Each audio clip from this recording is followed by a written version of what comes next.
there's many purposes to homosexuality and homosexual relations. There are functions to this that are naturalistic, that do serve an evolutionary purpose, and a psychological, developmental purpose. Remember, all experiences grant you information that would otherwise be hidden from you, unknown from you. So these types of things that society in ancient times considered to be taboo, it considered these things to be taboo primarily because these types of relations can create a great deal of power. When two members of the same sex get together, it's like fire multiplying itself or water multiplying itself.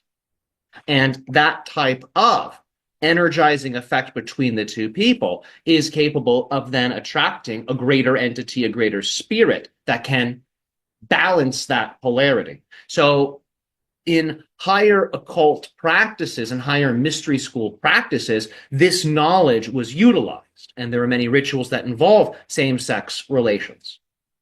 And that would be used to attract a higher spirit, usually of the opposite polarity.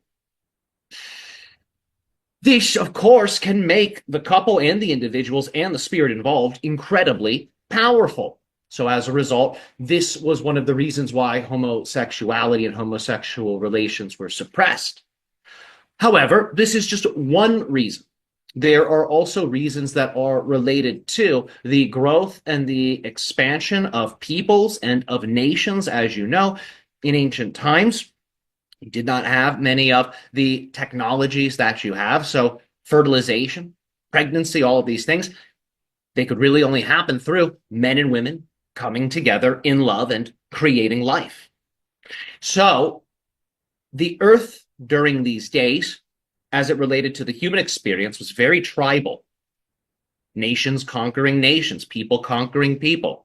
If you don't have people having babies, you don't have soldiers, you don't have a workforce. While you're busy not having babies, your competition is. So the idea was at the time to ensure that as many forms of life as it relates to soul consciousness could be brought in through the many peoples being multiplied and created.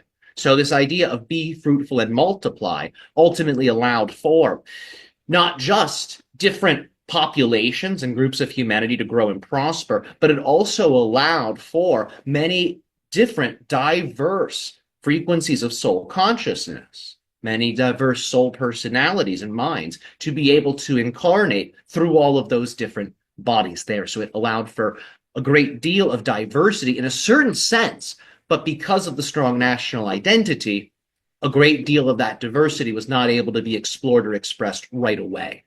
However, those gifts that these souls brought in were then passed down through those lineages. So in a future date, in a future time, those energies could be explored. So in ancient times, there were many different reasons for why homosexuality was publicly condemned and criticized, but was also privately practiced and used.